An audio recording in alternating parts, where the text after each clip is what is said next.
Kemudian mulailah Yesus mengajarkan kepada mereka bahwa anak manusia harus menanggung banyak penderitaan dan ditolak oleh tua-tua, imam-imam kepala dan ahli-ahli Taurat, lalu dibunuh dan bangkit sesudah 3 hari. Hal itu dikatakannya dengan terus terang, tetapi Petrus menarik Yesus ke samping dan menegur dia. Maka berpalinglah Yesus dan sambil memandang murid-muridnya ia memarahi Petrus, katanya, "Enyahlah iblis, sebab engkau bukan memikirkan apa yang dipikirkan Allah, melainkan apa yang dipikirkan manusia." Saudara boleh tandai bagian ini, kita melihat bagian yang kedua dari Markus pasalnya yang ke-14. Markus 14 ayat yang ke-27 hingga 31. Ya, Markus 14 ayat 27 hingga 31. Kembali saya akan bacakan dan coba saudara perhatikan ya. Apakah 2 persamaan dan 2 perbedaan dengan bagian sebelumnya. Ya, demikianlah firman Tuhan, Markus 14 ayat 27. Lalu Yesus berkata kepada mereka, "Kamu semua akan tergoncang imanmu, sebab ada tertulis, aku akan memukul gembala dan domba-domba itu akan tercerai-berai. Akan tetapi sesudah aku bangkit, aku akan mendahului kamu ke Galilea." Kata Petrus kepadanya, "Biarpun mereka semua tergoncang imannya, aku tidak." Lalu kata Yesus kepadanya, "Aku berkata kepadamu, sesungguhnya pada hari ini, malam ini juga, sebelum ayam berkokok 2 kali, engkau telah menyangkal aku 3 kali. Tetapi dengan lebih bersungguh-sungguh Petrus berkata, sekalipun aku harus mati bersama-sama engkau, aku takkan menyangkal engkau. Dan semua yang lain pun berkata demikian juga. Mari sekali lagi kita akan masuk di dalam doa. Ya Tuhan, firman-Mu sudah kami baca dan sebentar kami akan merenungkannya bersama-sama.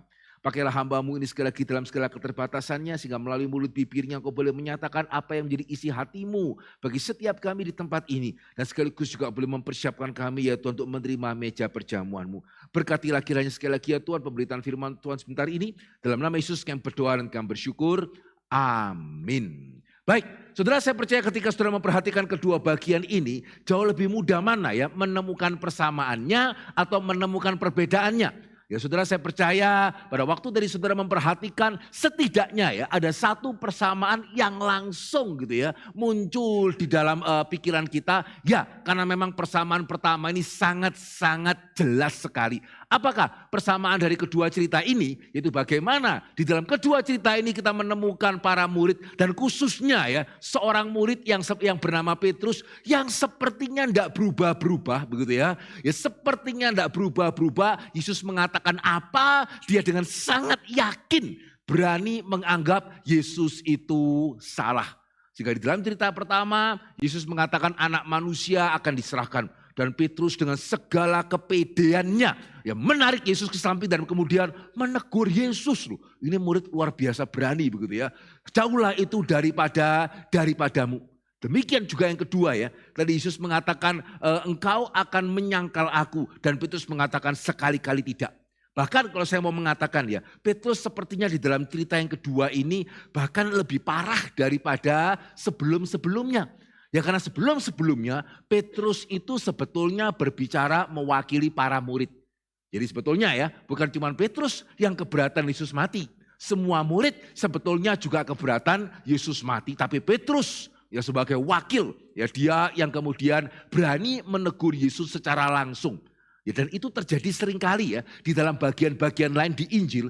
Tetapi saudara di dalam Markus pasal ke-14 ya. Di sini Petrus maju selangkah lebih dalam ya. Dia menempatkan dirinya di atas para murid yang lain. Petrus mengatakan apa? Di Markus 14 ayat yang ke-29 tadi. Biarpun mereka semua tergoncang imannya, aku enggak loh. Ya, dengan kata lain, dia yakin gitu ya, kalau tadinya dia mewakili para murid yang lain. Di kesempatan ini, dia yakin dia bahkan lebih baik dibandingkan dengan murid-murid yang lain. Sekalipun mereka menyangkal engkau, mungkin. Kalau mereka mungkin ya Tuhan menyangkal engkau, saya tidak. Ya saya tidak akan bahkan lebih baik, sekalipun aku harus mati bersama-sama engkau, aku takkan menyangkal engkau. Dan saudara, untuk dua-duanya kita tahu ya endingnya itu seperti apa. Ya, sehingga saudara saya percaya ini adalah persamaan yang paling obvious, persamaan yang paling jelas gitu ya. Dan ya kita merasa bahwa iya Petrus ini bagaimana. Tapi sebelum kita kemudian menyalibkan Petrus lebih lanjut. Ya sebelum kita menganggap iya ya ini memang murid keterlaluan. Untung ya saya ini enggak seperti Petrus. Ya sehingga mungkin harusnya Yesus kalau mengasihi saya, Ya tidak sesulit Yesus mengasihi Petrus. Ya kalau murid jenis Petrus ya memang ini agak susah dikasih. Tapi puji Tuhan, saya sih enggak gitu ya. Saya tidak seperti Petrus. Nanti dulu. Ya karena tadi pagi kita melihat ya cerita yang sama terkenalnya. Ya bagaimana Maria memberikan minyak mahal kepada Tuhan Yesus. Yudas mengkritisi Maria. Saudara yang hadir tadi pagi, saudara melihat bersama-sama ya. Pasti enggak mungkin kita pro Yudas. Ya pasti kita itu pro Maria, pasti kita menyalahkan Yudas. Tapi herannya ya, di satu sisi kita pro Maria, tapi pada waktu ditanya, kamu memberikan yang terbaik untuk Tuhan belum? Ya kamu sudah melayani Tuhan seperti Marta melayani Tuhan atau belum? Saudara seringkali pada waktu kita ditanya seperti itu ya, herannya ya, kita yang menyalahkan Yudas di awal, ternyata kita jangan-jangan sama dengan Yudas loh. Merasa ya enggak terlalu perlu sih. Yang penting saya kan sudah ke gereja gitu ya. Yesus kan tidak terlalu perlu dilayani sampai seperti Marta. Demikian juga Yesus sebetulnya kalau dilayani seperti Maria sebetulnya itu too much. Dengan kata lain ya kita setuju dengan Yudas loh. Ya bahwa ya Maria itu too much memberikan minyak yang seberharga itu kepada Yesus. Marta itu juga too much mengadakan perjamuan begitu ya untuk melayani Yesus. Sehingga hati-hati ya, di satu sisi kita bisa menyalahkan Yudas, di sisi yang lain sama ya merasa kebanyakan gitu ya. Hamba Tuhan akan meminta terlalu banyak ini. Kalau kita diminta untuk melayani gitu ya. Waduh, seolah-olah Yesus tidak perlu gitu ya untuk saya layani seperti itu. Demikian juga ya, sore ini sebelum kita mengatakan ya kalau Petrus memang ya modelnya memang gitulah. Ya sehingga Yesus itu agak susah ya. Kalau murid-muridnya seperti itu ya, puji Tuhan Yesus kasihnya besar. Tapi kalau saya mestinya bukan tipe murid yang terlalu susah dikasihi oleh Tuhan. Nanti dulu. Ya karena selain persamaan yang pertama, saudara, dua bagian firman Tuhan yang tadi saya bacakan mengandung persamaan yang kedua. Ya apa persamaan yang kedua dari dua bagian firman Tuhan yang tadi saya bacakan? Saudara kalau peka, harusnya saudara bisa menangkap ya selain daripada Petrus. Ya atau kenapa Petrus di dalam dua peristiwa ini sama-sama menolak apa yang Yesus katakan dengan berani. Yesus ngomong A dia B. Ya, kenapa Petrus berani bersikap seperti itu? Karena saudara ya, di dalam kedua cerita ini kita menemukan persamaan yang kedua, yaitu dalam dua-duanya Yesus sama-sama mengucapkan perkataan yang sulit untuk diterima. Jadi kalau hari ini kita mengatakan, ya Yesus mati kan bagus, mati bagi kita. Permisi tanya ya, emang Petrus tahu itu ya? Gitu ya, emang Petrus pada waktu itu sudah tahu ya, Yesus di atas kayu salib. Ya itu untuk mati, menebus orang berdosa. Permisi tanya ya, pada waktu Yesus pertama kali mengatakan anak manusia akan diserahkan, apakah Petrus mempunyai pemahaman seperti saudara dan saya? Belum loh. Dan juga ya, kita sih amin-amin saja ya, Yesus mati. Pertanyaannya, saudara sudah menyerahkan segala sesuatu untuk Yesus atau belum? Gitu ya, kalau belum ya mungkin haleluya ya. Tapi kalau seperti Petrus, seperti murid yang lain, sudah menyerahkan segala sesuatu, ikut Yesus, diminta oleh Yesus lagi begitu ya, ikutlah aku. Dan mereka sudah meninggalkan segala sesuatu. Yesus yang minta mereka ikut, sekarang ngomong, saya mau pergi nih, saya mau mati nih. Ya sehingga sebelum kita menghakimi Petrus ya, kita mesti mikir ya, betulkah kalau saya di dalam posisi dia, saya akan bersikap berbeda atau jangan-jangan sama ini. Demikian juga di dalam cerita yang kedua, Yesus baru saja mengatakan salah seorang di antara kamu akan menjual aku. Dan semua murid syok. Bukan aku kan Tuhan, bukan aku kan Tuhan, bukan aku dan Tuhan. Ya itu peristiwa yang persis sebelum tadi yang saya baca. Dan tidak lama setelah itu ya, Yesus mengatakan gembala itu akan dibunuh. Dan domba-domba akan tercerai-berai. Baru Yesus mengatakan salah seorang di antara kamu akan meninggalkan aku. Sekarang Yesus mengatakan semua kamu. Tadi yang pertama ya, salah seorang di antara kamu akan menjual aku. Sekarang Yesus mengatakan semua akan meninggalkan aku. Sehingga sekali lagi ya saudara ya, pada waktu kita menemukan Yesus mengatakan kalimat-kalimat yang sulit. Betulkah gitu ya, kita akan bersikap lebih baik daripada Petrus dan para murid, ataukah jangan-jangan kita akan bersikap sama ya pada waktu kita membaca Alkitab dan kita menemukan kebenaran-kebenaran yang sepertinya sulit untuk diterima. betulkah kita tetap beriman kepada Tuhan ataukah jangan-jangan kita mulai mempertanyakan Tuhan sama seperti Petrus, sama seperti para murid yang lain. Ya, sehingga sebagian saudara mungkin tahu ya, saya diminta oleh Vikaris Kias ya untuk boleh mengampu satu segmen di dalam YouTube Reform 21 begitu ya, fokus gitu. Dan sekarang kita menerima pertanyaan dan puji Tuhan sudah sekian ratus pertanyaan yang masuk begitu ya, sudah ada sekian puluh episode. Nah saudara, belakangan ya, satu sisi saya bersyukur karena mulai banyak pertanyaan yang benar-benar bersifat pribadi. Begitu ya, ada orang-orang yang berani menanyakan sungguh-sungguh yang menjadi pergumulannya. Tetapi saudara, saya harus jujur ngomong ya, setelah sekian ratus pertanyaan, ada sejenis pertanyaan itu yang mengganggu saya. Ya, pertanyaan-pertanyaan seperti, kalau Tuhan sudah tahu manusia berdosa, kok masih menciptakan manusia? Jujur ya, siapa yang ada pertanyaan seperti ini? Ayo, gitu ya. Emangnya Tuhan tidak tahu ya? Ya manusia jatuh ke dalam dosa. Ya kalau sudah tahu manusia jatuh ke dalam dosa, kenapa kok masih menciptakan manusia? Begitu ya. Dan saudara, jika saya mengatakan ya, pertanyaan seperti itu banyak. Saya jawab satu, nanya lagi, kurang lebih sama. Saya jawab lagi, nanya lagi, kurang lebih sama. Begitu ya. Dan saudara, ada juga pertanyaan seperti, kenapa kok Tuhan tidak mau meriset? Nah ini episode terbaru ini.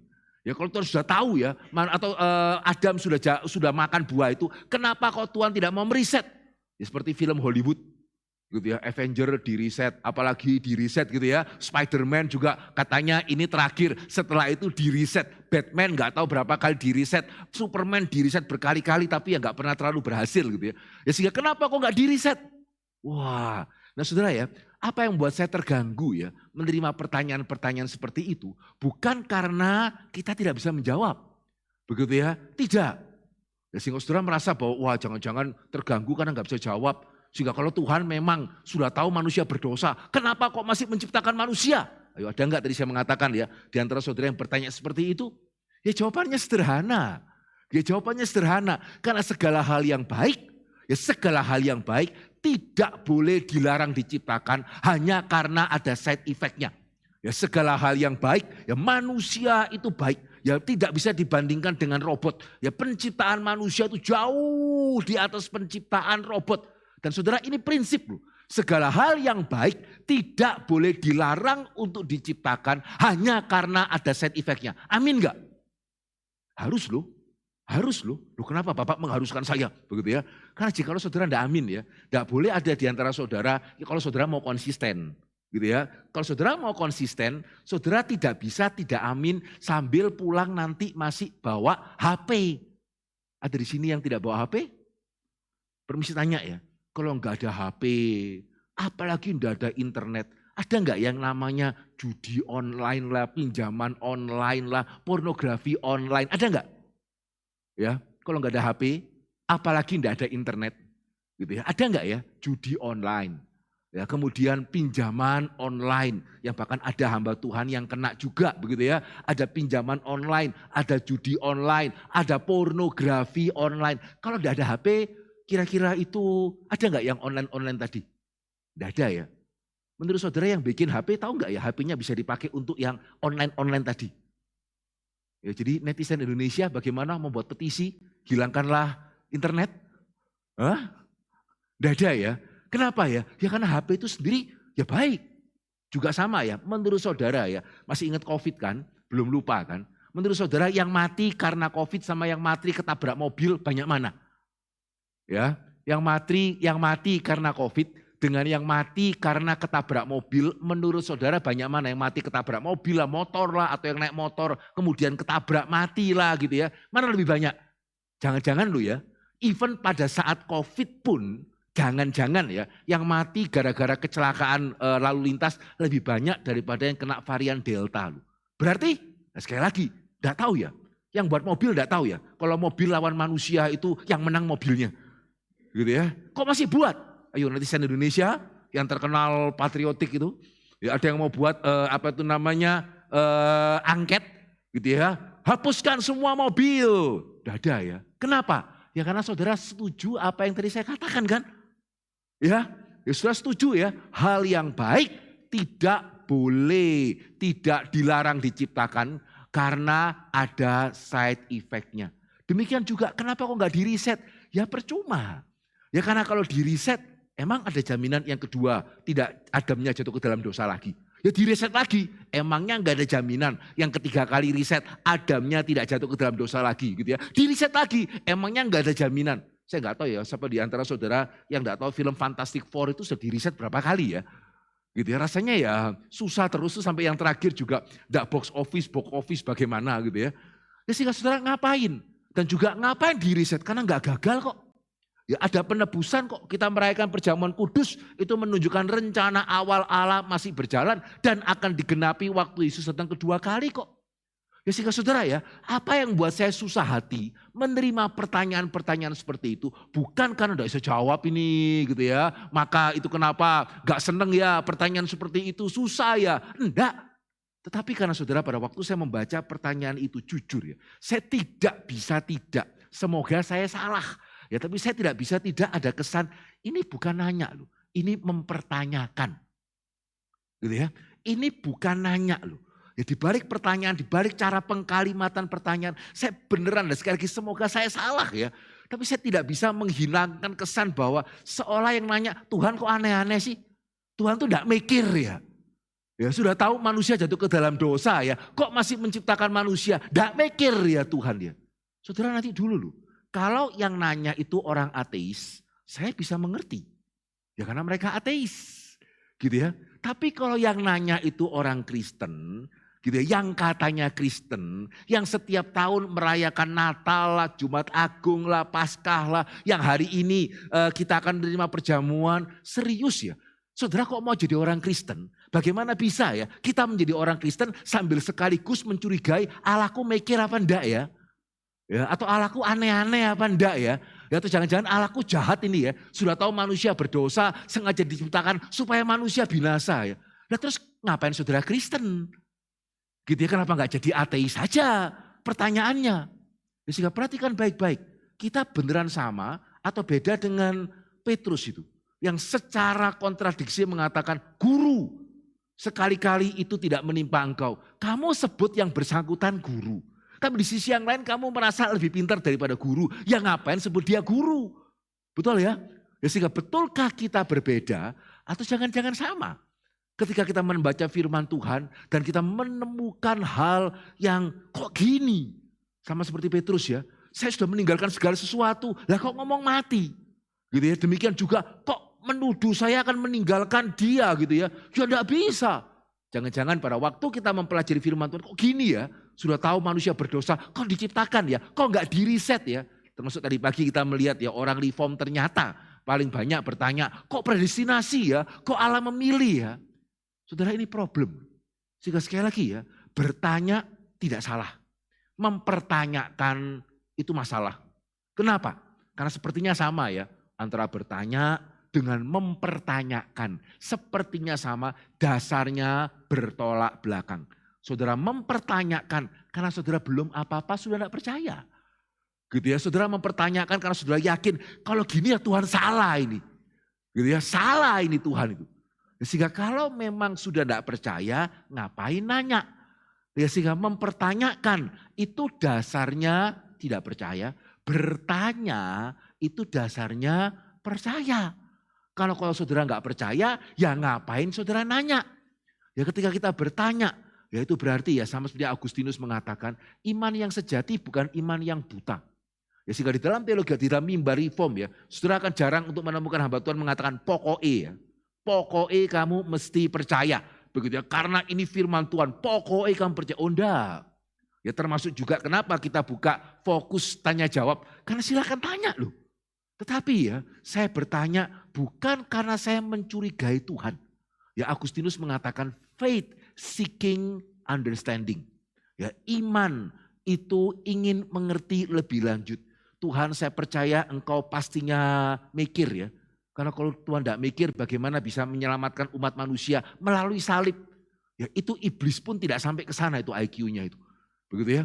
Ya sehingga kalau Tuhan tidak mikir ya, bagaimana bisa menemukan satu cara keselamatan yang begitu benar, yang begitu tidak bisa diganggu gugat.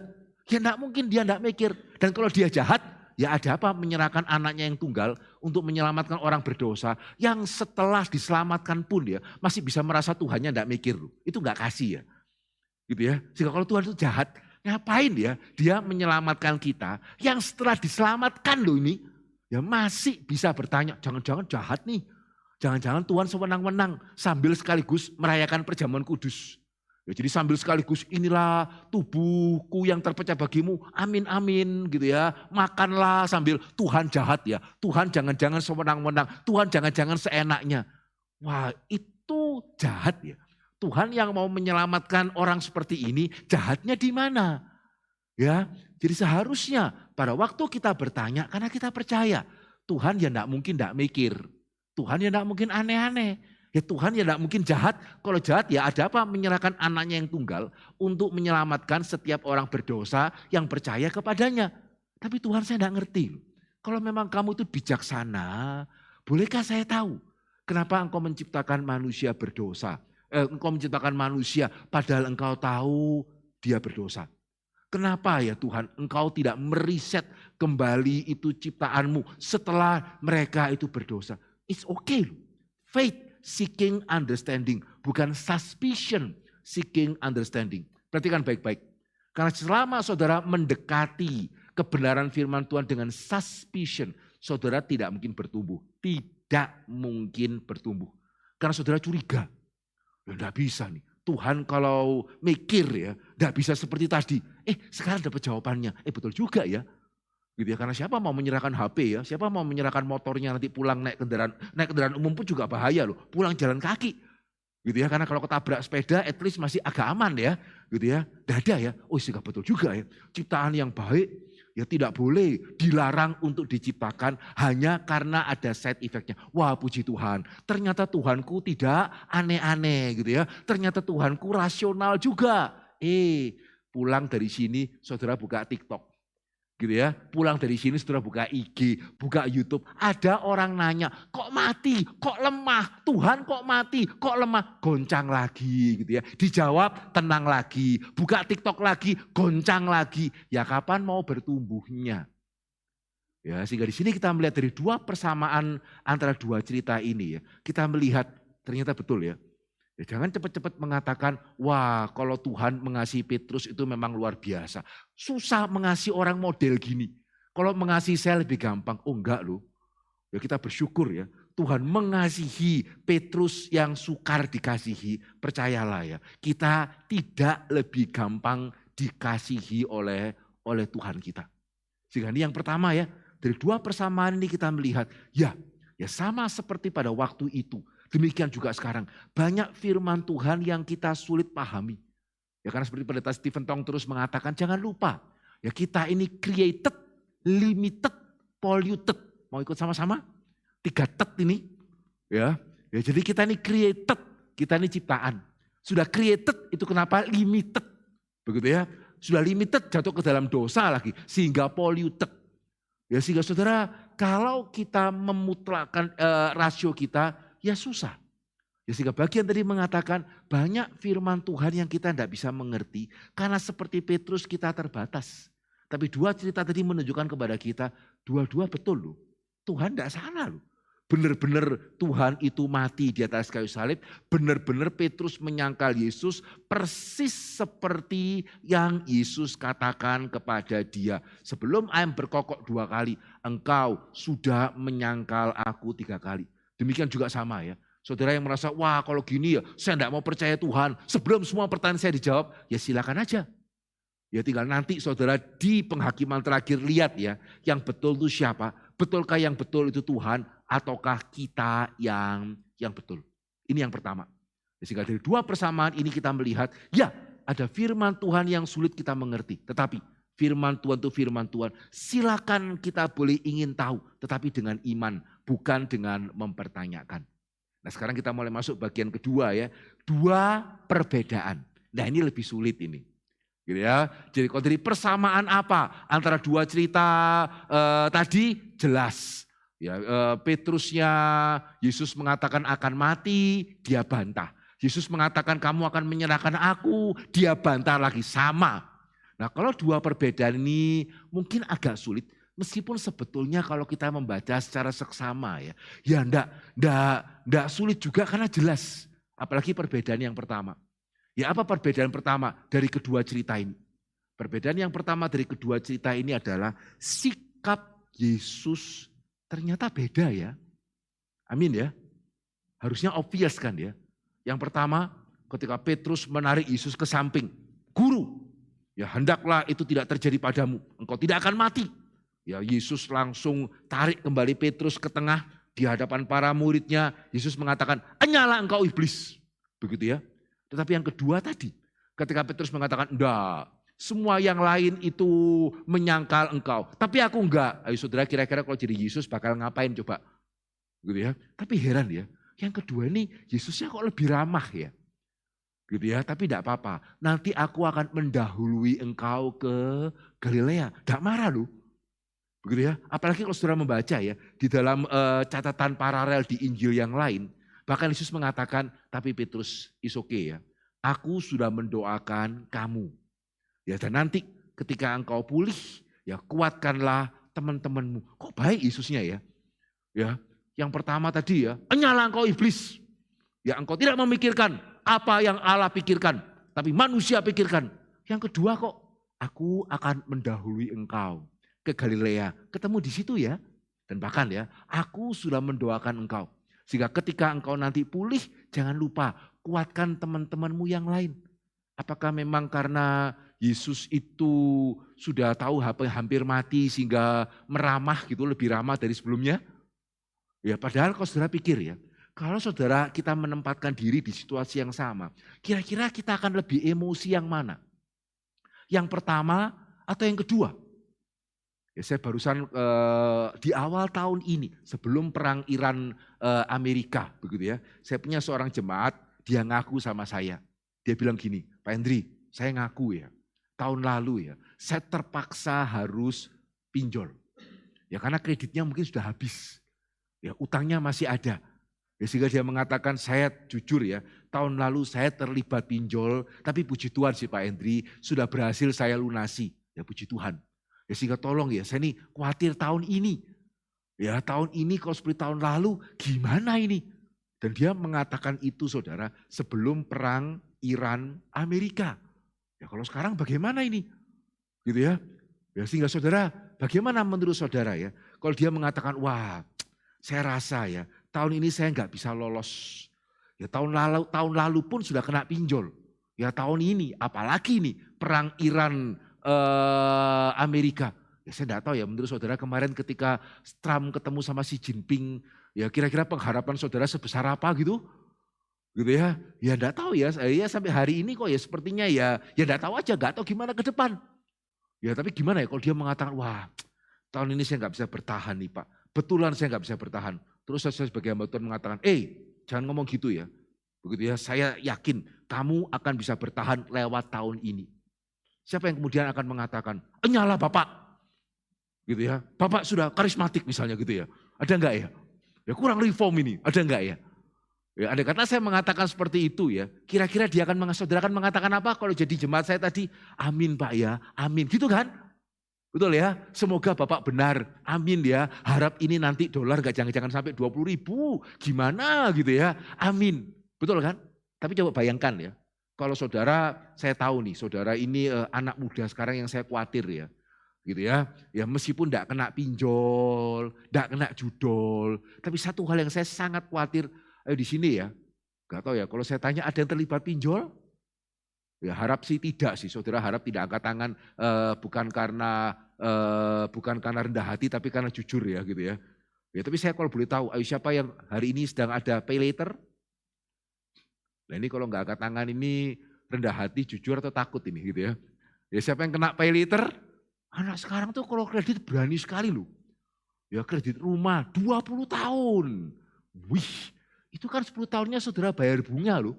Jangan pikir, "Oh nanti kalau 5 tahun saya gak bisa bayar, ya saudara dipotong." Loh enggak. Ya saudara kalau kredit 15 tahun, itu 7 tahun saudara bayar bunga itu. Setelah 7 tahun baru mulai kredit. Gitu ya. Ya sehingga saudara hari ini ya puji Tuhan ya saudara tidak kena judol. Puji Tuhan saudara tidak kena pinjol begitu ya. Tapi hati-hati ya. Karena anak sekarang tuh kalau pay later gak pakai mikir itu. Ya dipikir pay later itu pay later gitu ya. No free lunch. Yang enggak ada tuh namanya makan siang gratis itu enggak ada itu gitu ya. Enggak ada. Ya sehingga ketika saya tahu kok ini situasi enggak gampang ya. Terus saya bicara sama saudara, hati-hati lu ya. Kamu kalau gampang-gampang pay later gitu ya, nanti kamu enggak bisa bayar. Nah seringkali mulai dari situ tuh. Ya karena kamu enggak bisa bayar, cari jalan gampang. Kalau enggak judol ya pinjol. Ya karena sudah waktunya pay later enggak bisa bayar. Saudara mengatakan sekali-kali itu tidak terjadi padaku. Itu mungkin akan terjadi pada jemaat yang lain. Ya, tapi kalau saya pasti bisa bayar. Menurut saudara ya, yang bakal lebih menggoda untuk dimaki yang mana ya? Gitu ya. Ya sehingga yang kedua tuh harusnya Yesus lebih marah loh. Ya Yesus sudah ngomong baik-baik ya, nanti kamu akan meninggalkan aku semua. Kok ya gak sadar, Tuhan ya mbok ya jangan, bisa gak Tuhan mendoakan kami supaya kami jangan bagaimana meninggalkan kau, kami gak mau loh meninggalkan kau. Ya mestinya kan gitu, enggak ya. Tuhan mengatakan bahwa kamu akan meninggalkan aku. Enggak, apalagi Petrus ya. Semua yang lain mungkin meninggalkan kau, saya tidak.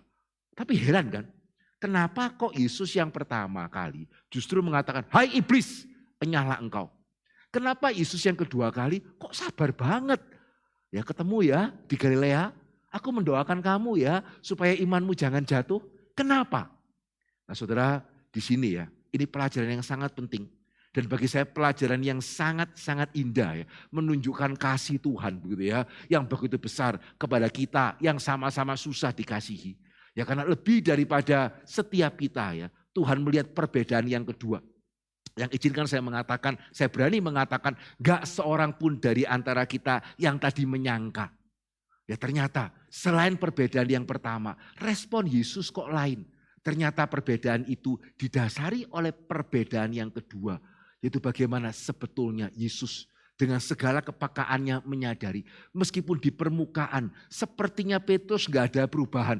Bahkan sepertinya lebih parah. Tapi Yesus melihat ya, tidak. Ya tidak. Ya, sebetulnya para murid termasuk Petrus. Jadi apa perbedaan kedua dari dua cerita ini? Para murid termasuk Petrus sebetulnya sudah berubah dan berubah ke arah yang lebih baik. Amin atau dari mananya Pak? Ya dilihat Petrus sudah berubah. Ya kalau berubah lebih parah, amin. Gitu ya. Tapi kalau berubah lebih baik di mananya? Oh nanti dulu.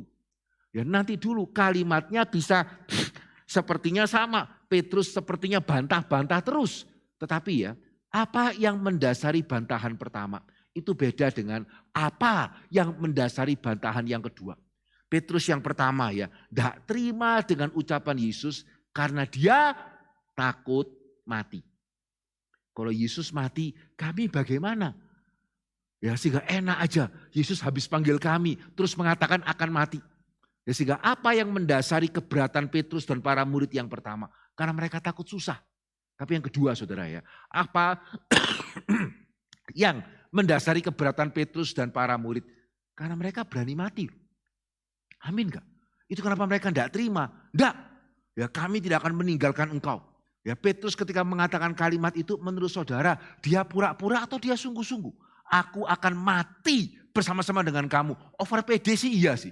Tapi munafik tidak loh. Beda dengan Yudas ya. Bukan aku kan Tuhan padahal dia tahu itu dia itu. Beda. Petrus tidak sama dengan Yudas. Yudas ketika dia bertanya bukan aku kan Tuhan. Dalam hati dia tahu persis itu dia. Tapi Petrus ketika dia mengatakan aku akan mati bersama-sama dengan engkau. Dia betul-betul memaksudkan hal itu. Dan saudara ini ya yang kita harus belajar dari Tuhan kita ya. Seringkali orang Kristen jangan-jangan juga orang reform ya. Jangan-jangan sangat terpaku pada hasil kan.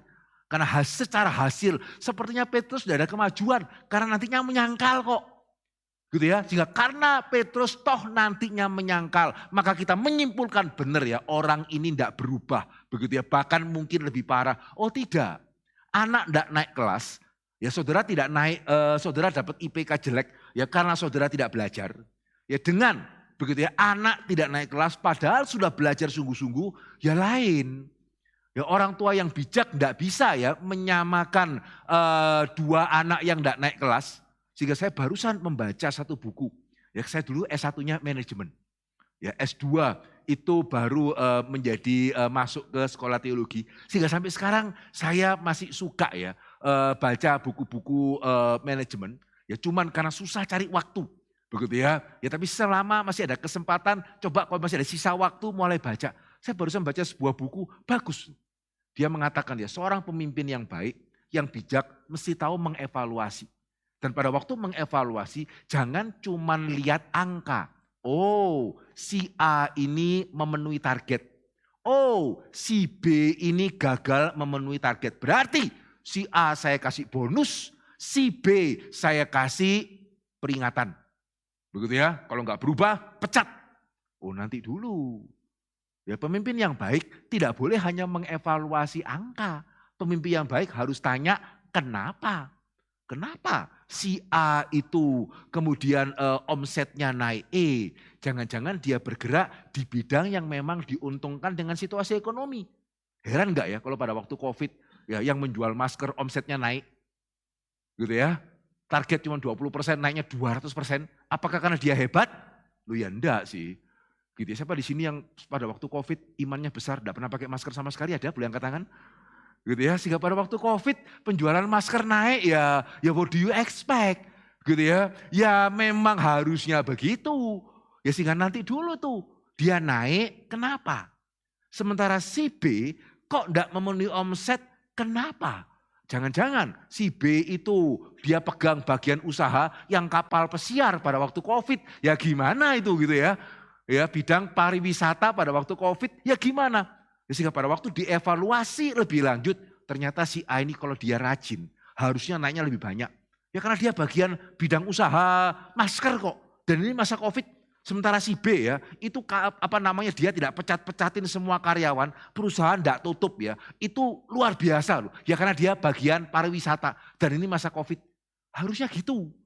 Begitu ya. Tapi kita seringkali orang Kristen tidak loh. Ya, kalau 2 orang ya saudara ya. Ada 2 orang bertobat pada waktu KKR Pak Tong yang sama. Tetapi 2 orang ini sebelum bertobat berasal dari latar belakang yang berbeda. Orang pertama meskipun bukan dari keluarga Kristen ya, tapi ya orang tuanya baik. Secara anugerah umum baik, papa mamanya genah gitu ya. Sehingga anaknya juga genah meskipun gak Kristen. Ya masa teman saudara yang mahasiswa kalau gak Kristen pasti gak genah gitu ya. Ya tidak juga. Tapi anak kedua sebelum dia bertobat, wah ya you name it deh. Ya kenakalan apapun pernah dia, karena ya orang tuanya broken, papanya pukul mamanya, terus kemudian pergi, gak tahu di mana sekarang papanya, ya sehingga dia seks bebas juga iya, pukul temen juga iya gitu ya, kena pukul ya juga iya, ya apapun lah gitu ya, pernah lakukan tuh anak. Ya, sehingga secara manusia ya, anak pertama, even bahkan sebelum bertobat lumayan lah, 6 kelakuannya. Anak kedua, wah ya 3 pun sudah generous itu. Ya, kelakuannya parah. Terus mereka bertobat di KKR yang sama, Kapin yang sama. Setelah setahun, dan puji Tuhan ya setelah mereka bertobat berjemaat di Malang nih. Ya karena kemarin ikutnya yang KKR Batu ya, tinggalnya di Malang gitu ya.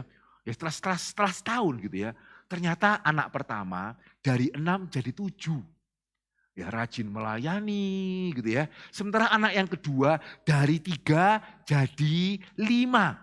Jangankan melayani ya, masih keluar kata-kata binatang dari mulutnya. Gitu ya, masih suka misuh. Permisi tanya ya, saudara akan memuji yang mana, saudara akan mempertanyakan yang mana. Amin enggak ya? Kalau 10 dari 10 jangan-jangan termasuk saya juga ya, kita akan memuji yang pertama. Ya sementara yang kedua, ini Kristen apa enggak sih? Angkat tangan pada waktu Pak Tong jangan-jangan ikut-ikut ini. Ya kok masih ngomongnya gitu ya? Loh saudara, karena kita nggak tahu belakangnya. Ya dari seks bebas menghamili anak orang begitu ya, menipu apapun begitu ya. Selama setahun semuanya itu nggak lagi dia lakukan. Memang tapi ya masih susah dia untuk nggak maki orang apalagi kalau dia jengkel. Itu nggak dihargai. Gitu ya. Ya dari 6 ke 7 dengan 3 ke 5 ya, mestinya kita menghargai yang mana? Gitu ya. Ya tentunya ya kalau saya sudah buka seperti ini ya semua amin. Harusnya yang kedua Pak. Ya iya sih pertanyaannya. Kita mau repot-repot gitu enggak sebelum kita menghakimi orang? Ya kita mau cari tahu enggak begitu ya. Latar belakangnya itu seperti apa. Ini penting ini di gereja ini.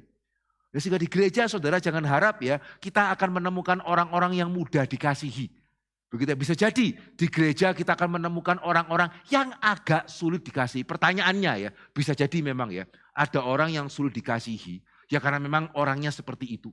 Tapi saudara saya percaya lebih sering daripada tidak, kita tidak mau repot-repot tahu dulunya dia seperti apa. Sehingga hidup Kristen ya, tidak pernah itu kurvanya naik, tidak ada loh. Ya, kita maju 2 langkah, mundur 1. Ya, maju lagi 2 langkah, mundur setengah. Maju lagi 3 langkah, mundur 2. Ya begitu. Ya sehingga jangan expect saudara menjadi orang Kristen itu nanti akan bus gitu ya. Itu sahamnya tidak pernah turun gitu ya. Ya tidak. Ya bahkan belakangan ya, kalau dulu ya tahun lalu saudara masuk ke pasar saham. Saham apa yang akan direkomendasikan pertama? Yang kalau saudara tidak beli, saudara akan dianggap bodoh sekali. Ada yang tahu? Begitu ya? Ya, salah satunya ya BBCA. Gitu ya. Itu saham yang paling aman begitu ya. Tapi yang sekarang sudah kehilangan kira-kira itu berapa ya? Dari 9.000 ke 6.000 ya. Dan bisa turun lagi loh itu. Gitu ya. Ya sehingga saudara ya sama seperti dalam dunia investasi gitu ya. Sehingga hati-hati ya saudara ya. Kalau pingin cepat kaya ya hati-hati. Ya sehingga investasi itu kalau jangka panjang itu investasi. Ya tapi kalau jangka pendek saudara pingin kaya, saya harus mengatakan apa adanya dan saya bukan satu-satunya. Saya barusan lihat YouTube-nya Malaka, tahu ya mungkin sebagian ya, Malaka begitu ya. Dan juga dia kolaborasi dengan Ferry Iswandi dan dia mengatakan kalimat yang sama. Ya kalau saudara jangka panjang itu namanya investasi. Tapi kalau saudara pingin jangka pendek kaya, yang jangka pendek kaya itu namanya apa saudara? Yang main diharapkan bisa langsung kaya namanya apa saudara? Itu saudara yang jawab loh itu ya. Begitu ya, amin ya. Itu namanya judi. Gitu ya, itu namanya judi. Sama ya, saudara gak bisa expect jadi orang Kristen langsung. Kita gak boleh teledor. Tapi kita perlu menyadari ada jatuh bangun, jatuh bangun, jatuh bangunnya. Dan kita bersyukur ya. Di dalam cerita Petrus tadi ya, Tuhan melihat. Ya Tuhan melihat, ternyata Petrus ini sudah berubah. Dari yang tadinya protes karena takut susah. Ya, yang sekarang protes karena sebetulnya dia ingin sama-sama susah seperti Tuhannya. Nah cuma ini pertanyaan yang sangat penting ya. Kenapa terus kok tetap gagal? Gitu ya. Kenapa terus kok tetap gagal? Kenapa kok dua-duanya Petrus salah? Yang pertama salah, ternyata Yesus beneran mati. Yang kedua salah lagi gitu ya. Karena ternyata dia menyangkal. Ya kalau dua-dua salah, betulkah dia berubah? Oh iya. Sehingga biarlah Tuhan Yesus yang jawab sendiri ya. Sehingga menurut saudara ya, kalau Petrus sudah berubah, kok masih tetap gagal? Ya betulkah dia sudah berubah?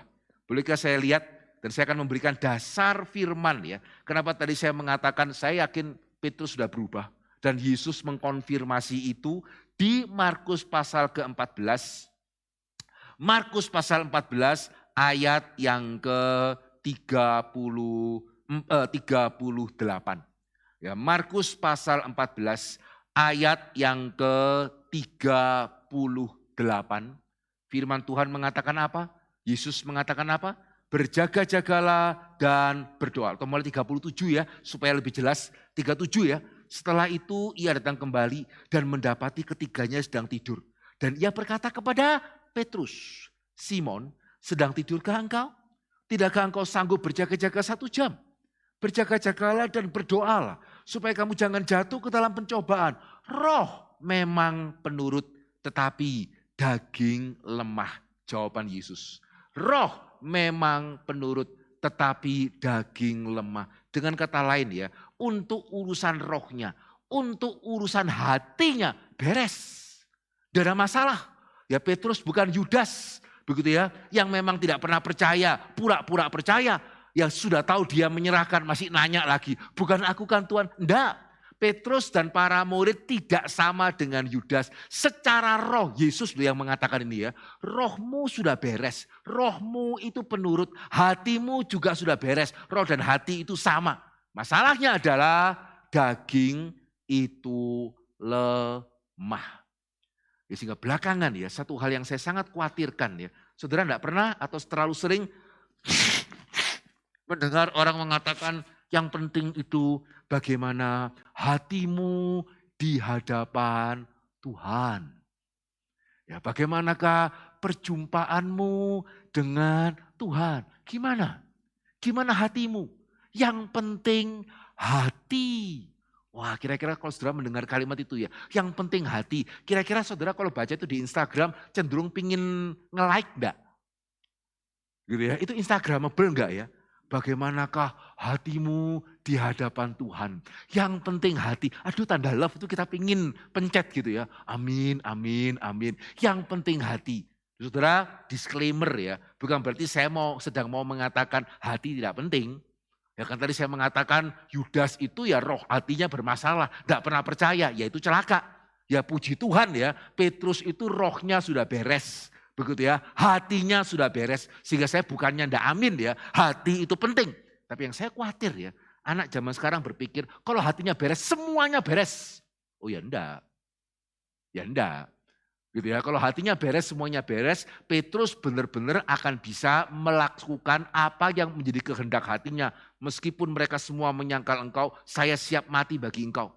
Tapi kenapa Petrus akhirnya gagal? Bukan karena dia seperti Yudas. Bukan karena rohnya bermasalah, tetapi karena dia lalai berjaga-jaga. Ya, sehingga demikian ya, kenapa kok Yesus pada akhirnya mati? Kenapa dia tidak kemudian itu juga menyerah? Ya, kenapa dia bisa tahan dan tahan sampai mati? Sehingga hari ini kita boleh merayakan perjamuan kudus. Saudara harap ya, tidak ada di antara saudara, apalagi yang jemaat GRI yang mengatakan, ya dia kan Yesus. Kalau Petrus gagal, ya dia kan Petrus, begitu ya. Yesus berhasil, ya dia kan, hati-hati loh.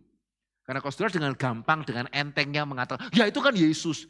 Berarti menurut saudara, Yesus pura-pura jadi manusia gitu. Berarti pada waktu Yesus mengatakan, seperti mau mati aku rasanya. Berdoalah bersama-sama dengan aku. Terus dia berdoa sampai keluar keringat darah ya. Itu di taman loh saudara, malam hari. Ya doa itu karena takut keluar keringat-keringat itu sampai seperti tetesan darah, itu sandiwara. Gitu ya, pura-pura. Ya karena dia Yesus gitu ya. Oh tidak. Ya kenapa kenapa Petrus gagal? Bukan karena rohnya bermasalah.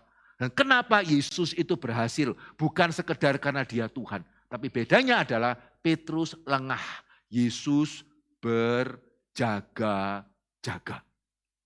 Ya, sehingga saudara mungkin berbeda dari banyak orang ya. Saya pribadi ada perasaan justru dengan situasi sekarang. Gitu ya. Kita boleh ada pengharapan untuk bangsa ini. Ya bedanya apa dengan tahun 98?